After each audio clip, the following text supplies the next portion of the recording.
Salut les amis de eSport TV, merci encore Gaël de la confiance renouvelée, merci de des likes, merci de des abonnés, merci également de bailler c'est des commentaires.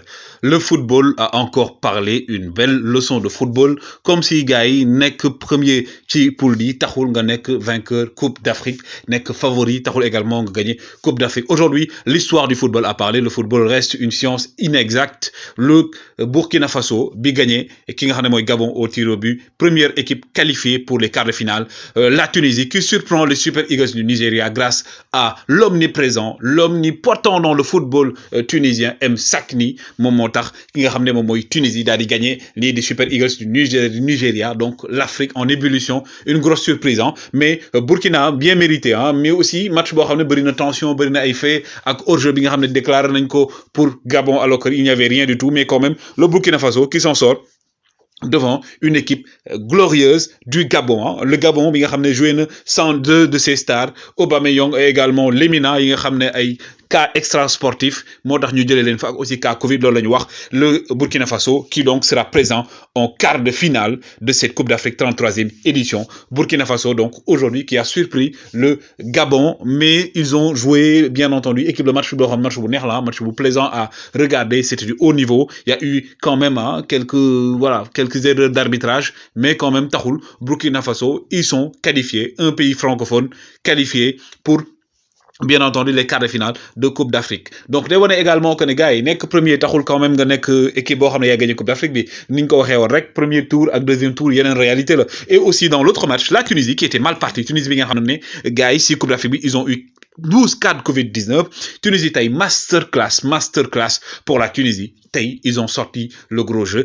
M Sakni gars yi war ngeen ko xam mom c'est un habitué de l'équipe de la Tunisie, mom moy ancien bi fo ak wax bi Kazri. Tay M Sakni motax donc qui dit Tunisie dor équipe du Nigeria. Il est toujours présent, le capitaine aujourd'hui de cette équipe tunisienne hein, les aigles de Carthage comme on les appelle. Donc Tunisie ñom dem nañ quart de finale bo xam tamit ce sera un match très plaisant à regarder ñom ak ñi nga xam ñoy Burkina Faso ku ci dóor yaay dem demi-finale xaar Sénégal bi nga xam ne moom ak Cap-Vert ñoo war a daje quart de huitième de finale ba pare bu Sénégal dooree Cap-Vert on l'espère daje ak ki nga xam ne mooy beneen match bi opposé l'équipe du Mali également. Donc ñaar ñu tamit ku fa door ñëw demi-finale daje war a daje ak ki nga xam ne nag mooy nekk probablement donc équipe bu Tunisie bu fekkee ne moom Burkina Faso ku si gagné demi-finale yow yaa fay dem xaar ñan ñooy génn fële. Mais aussi chapeau à l'arbitrage sénégalais avec mon frère hein, bien entendu, et aussi un arbitre sénégalais boo xam mi ngi def liggéey bu baax a baax Maguette Ndiaye qui a aujourd'hui été à la hauteur de cette rencontre. Match bu neexoon la à regarder, match bu magoon la, mais Maguette Ndiaye et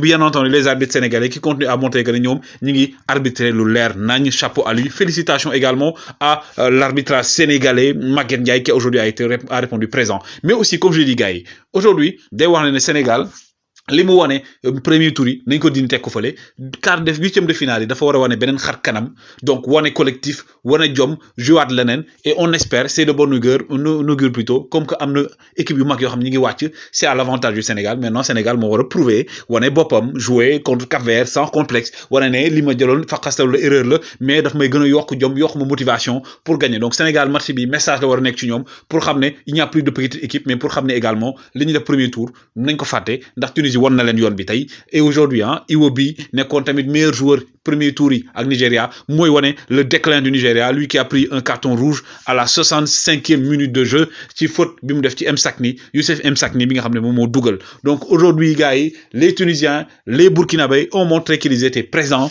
wane nañ leçon ne gars yi ñun ñoo jëloon troisième suñuy poule, donc dañoo rëcc de près, mais quand même donc aujourd'hui teewul ponk li ñu doon wax ñun ñoo leen daal di dóor.